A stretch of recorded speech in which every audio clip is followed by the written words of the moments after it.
ನಮಸ್ಕಾರ. ದೀಪಾವಳಿ ಹಬ್ಬದ ಆಚರಣೆಯ ಆರಂಭ ಆಶ್ವಯುಜ ಮಾಸದ ಕೃಷ್ಣ ಪಕ್ಷದ ಚತುರ್ದಶಿ ತಿಥಿಯಿಂದ ಆರಂಭವಾಗುತ್ತದೆ ಎನ್ನುವುದು ನಮಗೆಲ್ಲ ಗೊತ್ತಿರುವಂಥ ವಿಷಯ.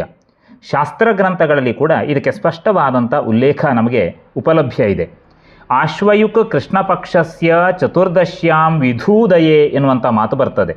ಅಂದರೆ ಆಶ್ವಯುಜ ಮಾಸದ ಕೃಷ್ಣ ಪಕ್ಷದ ಚತುರ್ದಶಿ ತಿಥಿಯ ಚಂದ್ರೋದಯದ ಕಾಲದಿಂದ ಈ ಹಬ್ಬ ಆರಂಭವಾಗುತ್ತದೆ ಅಂತ ಹೇಳಿ. ಇನ್ನೊಂದು ಕಡೆಯಲ್ಲಿ ಮಾತು ಬರ್ತದೆ, ಕಾರ್ತಿಕೇ ಕೃಷ್ಣ ಚತುರ್ದಶ್ಯಾಂ ಇನೋದಯೇ, ಕಾರ್ತಿಕ ಮಾಸದ ಕೃಷ್ಣ ಪಕ್ಷದ ಚತುರ್ದಶಿ ತಿಥಿಯ ಚಂದ್ರೋದಯದ ಕಾಲದಿಂದ ಆರಂಭವಾಗುತ್ತದೆ ಅಂತ ಹೇಳಿ. ಇದು ಹೇಗೆ ಅಂತ ಪ್ರಶ್ನೆ ಬಂದರೆ, ಪೂರ್ಣಿಮಾಂತವಾದಂಥ ಮಾಸವನ್ನು ಲೆಕ್ಕವಾಗಿ ತೆಗೆದುಕೊಂಡ್ರೆ ಅದು ಕಾರ್ತಿಕ ಮಾಸವಾಗುತ್ತದೆ. ಅಮಾಂತ ಮಾಸದ ಪ್ರಕಾರ ತೆಗೆದುಕೊಂಡ್ರೆ ಅದು ಆಶ್ವಯುಜ ಮಾಸದ ಕೃಷ್ಣ ಪಕ್ಷದ ಚತುರ್ದಶಿ ತಿಥಿಯಾಗಿರುತ್ತದೆ. ಅಂದರೆ ಆಶ್ವಯುಜ ಮಾಸದ ಕೃಷ್ಣ ಪಕ್ಷದ ಚತುರ್ದಶಿ ತಿಥಿಯಿಂದ 3 ದಿನಗಳ ಹಬ್ಬ ಅದು ದೀಪಾವಳಿ. ಹೀಗಿದ್ದರೂ ಕೂಡ ನರಕ ಚತುರ್ದಶಿಗಿಂತಲೂ ಹಿಂದಿನ ದಿವಸವೇ ನಿಜವಾಗಿ ದೀಪಾವಳಿಯ ಹಬ್ಬದ ಆರಂಭ. ಹಿಂದಿನ ದಿವಸ ರಾತ್ರಿ ತ್ರಯೋದಶಿಯ ದಿವಸ ಸ್ನಾನದ ಪಾತ್ರೆಗಳನ್ನು ಶುದ್ಧವಾಗಿ ಬೆಳಗುತ್ತಾರೆ. ಶುದ್ಧವಾದ ನೀರನ್ನು ಅದರಲ್ಲಿ ತುಂಬಿಡುತ್ತಾರೆ. ಅನಂತರದಲ್ಲಿ ಬ್ರಾಹ್ಮಿ ಮುಹೂರ್ತದಲ್ಲಿ ಎದ್ದು ಅಭ್ಯಂಗ ಸ್ನಾನವನ್ನು ಮಾಡ್ತಾರೆ. ಆ ದಿವಸ ಹೊಸ ಬಟ್ಟೆಯನ್ನು ಉಡ್ತಾರೆ, ಹೊಸ ವಸ್ತ್ರಗಳನ್ನು, ಹೊಸ ಆಭರಣಗಳನ್ನು ಧರಿಸಿ ಬೇರೆಯವರಿಗೆ ಹೊಸ ವಸ್ತ್ರ ಆಭರಣಗಳನ್ನು ಕೊಟ್ಟು ಉಪಚಾರ ಮಾಡ್ತಾರೆ. ವಿಶೇಷವಾದಂಥ ಊಟದ ವ್ಯವಸ್ಥೆಯನ್ನು ಮಾಡ್ತಾರೆ. ಹೀಗೆ ನರಕ ಚತುರ್ದಶಿಯ ಆಚರಣೆ ನಡೀತದೆ. ಪುರಾಣ ಇತಿಹಾಸ ಗ್ರಂಥಗಳನ್ನು ಅವಲೋಕನ ಮಾಡಿ ನೋಡಿದರೆ ಈ ಎಲ್ಲ ಆಚರಣೆಗಳಿಗೆ ಕೂಡ ನಮಗೆ ಆಧಾರ ಸಿಗ್ತದೆ. ತ್ರಯೋದಶಿಯ ರಾತ್ರಿಯ ಕಾಲದಲ್ಲಿಯೇ ನಾವು ದೀಪವನ್ನು ಉರಿಸುವಂತಹ ಕ್ರಮ ಇದೆ. ತ್ರಯೋದಶಿಯ ರಾತ್ರಿಯ ಕಾಲದಲ್ಲಿ ಅಪಮೃತ್ಯುವಿನ ನಿವಾರಣೆಗೋಸ್ಕರ, ಯಮಧರ್ಮರಾಜನನ್ನು ಸಂತೋಷಪಡಿಸುವುದಕ್ಕೋಸ್ಕರ ಮನೆಯ ಹೊರಗಡೆಯಲ್ಲಿ ದೀಪವನ್ನು ಹೊತ್ತಿಸ್ತೇವೆ. ಇದಕ್ಕೆ ಸ್ಕಂದ ಪುರಾಣ ಆಧಾರವನ್ನು ಕೊಡ್ತದೆ. ಯಮಧರ್ಮರಾಜನ ಪ್ರೀತಿಗೋಸ್ಕರ ಉರಿಸುವಂತಹ ದೀಪವಾದ್ದರಿಂದ ಇದನ್ನು ಯಮದೀಪ ಅಂತ ಕರಿತೇವೆ. ಸ್ಕಂದ ಪುರಾಣದಲ್ಲಿ ಈ ಬಗೆಯ ಶ್ಲೋಕ ಇದೆ. ಕಾರ್ತಿಕಸ್ಯ ಸಿತೆ ಪಕ್ಷೆ ತ್ರಯೋದಶ್ಯಾಂ ನಿಶಾಮುಖೆ ಯಮದೀಪಂ ಬಹಿರ್ದದ್ಯಾತ್ ಅಪಮೃತ್ಯುರ್ವಿನಶ್ಯತಿ. ತ್ರಯೋದಶಿಯ ರಾತ್ರಿಯ ಕಾಲದಲ್ಲಿ ಯಮದೀಪವನ್ನು ಮನೆಯ ಹೊರಗಡೆಯಲ್ಲಿ ಇಡುವುದರಿಂದ ಮನುಷ್ಯನಿಗೆ ಬರಬಹುದಾದಂಥ ಅಪಮೃತ್ಯುಗಳು ನಿವಾರಣೆಯಾಗುತ್ತದೆ ಅಂತ ಹೇಳಿ ಸ್ಕಂದ ಪುರಾಣ ಹೇಳುತ್ತದೆ.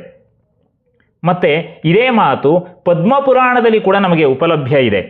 ಮೃತ್ಯುವಿನಿಂದ, ಪಾಶದಂಡಗಳಿಂದ, ಕಾಲಪುರುಷನಿಂದ, ಶ್ಯಾಮಾದೇವಿಯಿಂದ ಕೂಡಿದಂತಹ ಸೂರ್ಯಪುತ್ರನಾದಂಥ ಯಮಧರ್ಮರಾಜನು ತ್ರಯೋದಶಿಯ ಈ ದೀಪದಾನದಿಂದ ಸಂತುಷ್ಟನಾಗಲಿ. ಆ ದಿವಸ ದೀಪವನ್ನು ದಾನ ಮಾಡುವಂತಹ ಕ್ರಮ ಕೂಡ ಇತ್ತು. ಮೃತ್ಯುನಾ ಪಾಶದಂಡಾಭ್ಯಾಂ ಕಾಲೇನ ಶ್ಯಾಮಯಾ ಸಹ ತ್ರಯೋದಶ್ಯಾಂ ದೀಪದಾನಾತ್ ಸೂರ್ಯಜಃ ಪ್ರಿಯತಾಂ ಮಮ. ಆ ದಿವಸ ಸೂರ್ಯಪುತ್ರನಾದಂಥ ಯಮಧರ್ಮರಾಜನು ಸಂತೋಷಗೊಳ್ಳಲಿ, ಮನುಷ್ಯರಿಗೆ ಬರಬಹುದಾದಂಥ ಅಪಮೃತ್ಯುಗಳನ್ನೆಲ್ಲ ದೂರ ಮಾಡಲಿ ಅಂತ ಹೇಳಿ ಯಮಧರ್ಮ ದೀಪವನ್ನು ಉರಿಸುವ ಕ್ರಮ ಮತ್ತು ಯಮಧರ್ಮ ದೀಪವನ್ನು ದಾನ ಮಾಡುವಂತಹ ಕ್ರಮ ಇತ್ತು. ಅನಂತರದಲ್ಲಿ ಕೃಷ್ಣ ಪಕ್ಷದ ಚತುರ್ದಶಿಯ ಪ್ರಾತಃ ಕಾಲದಲ್ಲಿ ಎಲ್ಲರೂ ಮೈಗೆ ಎಣ್ಣೆಯನ್ನು ಹಚ್ಚಿಕೊಂಡು ಸ್ನಾನ ಮಾಡ್ತಾರೆ. ಅಭ್ಯಂಗ ಸ್ನಾನ ಅಂತ ಕರಿತೇವೆ. ಈ ಶುಭಕರವಾದಂಥ ಸ್ನಾನವನ್ನು ಬ್ರಹ್ಮಚಾರಿಗಳು, ಗೃಹಸ್ಥರು ಮಾತ್ರವಲ್ಲದೆ ಸನ್ಯಾಸಿಗಳು ಕೂಡ ಮಾಡಬೇಕು ಅಂತ ಹೇಳ್ತಾರೆ. ಹೀಗೆ ಮಾಡುವುದರಿಂದ ನರಕನಿಗೆ ಅಂತಕನಾದಂತಹ ನಾರಾಯಣನಿಗೆ ಸಂತೋಷವಾಗ್ತದೆ. ನರಕನನ್ನು ಸಂಹಾರ ಮಾಡಿದಂತಹ ಶ್ರೀಮನ್ನಾರಾಯಣನು ಮಹಾವಿಷ್ಣು ಸಂಪ್ರೀತನಾಗುತ್ತಾನೆ. ನರಕನ ಭೀತಿ ನಿವಾರಣೆ ಆಗ್ತದೆ, ನರಕದ ಭೀತಿಯು ನಿವಾರಣೆ ಆಗ್ತದೆ. ಹಾಗಾದರೆ ಈ ಸ್ನಾನವನ್ನು ಯಾವಾಗ ಮಾಡಬೇಕು ಅಂತ ಪ್ರಶ್ನೆ ಬಂದರೆ ಚಂದ್ರೋದಯದ ಸಮಯದಲ್ಲಿ ಮಾಡಬೇಕು. ಚತುರ್ದಶ್ಯಾಂ ಇನೋದಯೇ ಅಂತ ಹೇಳಿದ್ದಾರೆ. ಚತುರ್ದಶಿಯ ಬೆಳಿಗ್ಗೆ ಚಂದ್ರೋದಯ ಕಾಲದಲ್ಲಿಯೇ ಅಭ್ಯಂಗ ಸ್ನಾನವನ್ನು ಮಾಡಬೇಕು. ಆ ಅಭ್ಯಂಗ ಸ್ನಾನ ಮಾಡುವುದಕ್ಕೂ ಕೂಡ ಕ್ರಮವನ್ನು ಕೊಡ್ತಾರೆ.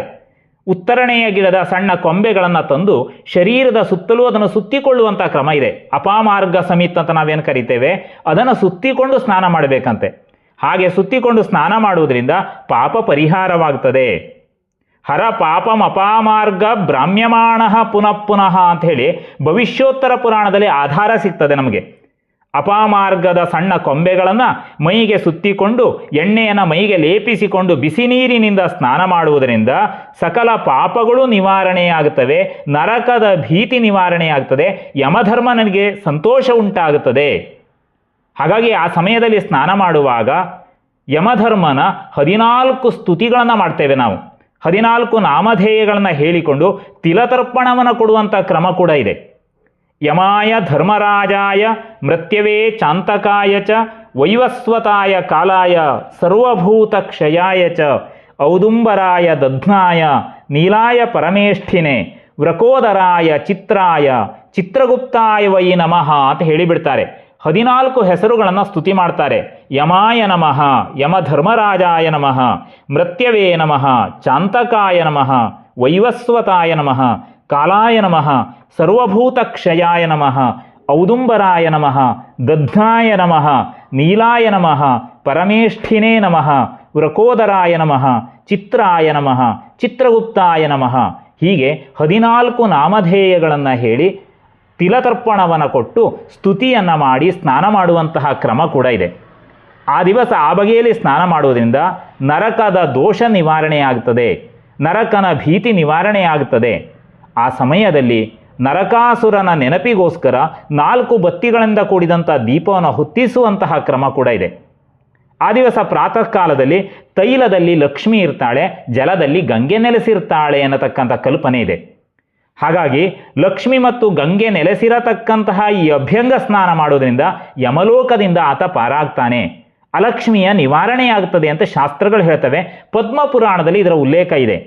ತೈಲೇ ಲಕ್ಷ್ಮೀರ್ ಜಲೇ ಗಂಗಾ ದೀಪಾವಲ್ಯಾಶ್ಚತುರ್ದಶೀಂ ಪ್ರಾತಃ ಕಾಲೇ ತು ಯಃ ಕುರ್ಯಾತ್ ಯಮಲೋಕಂ ನ ಪಶ್ಯತಿ.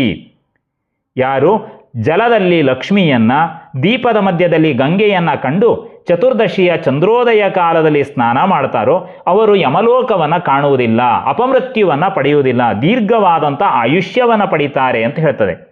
ನಾರದ ಸಂಹಿತೆಯಲ್ಲೂ ಇದಕ್ಕೆ ನಮಗೆ ಯೋಗ್ಯವಾದಂತಹ ಉಲ್ಲೇಖ ಸಿಗ್ತದೆ.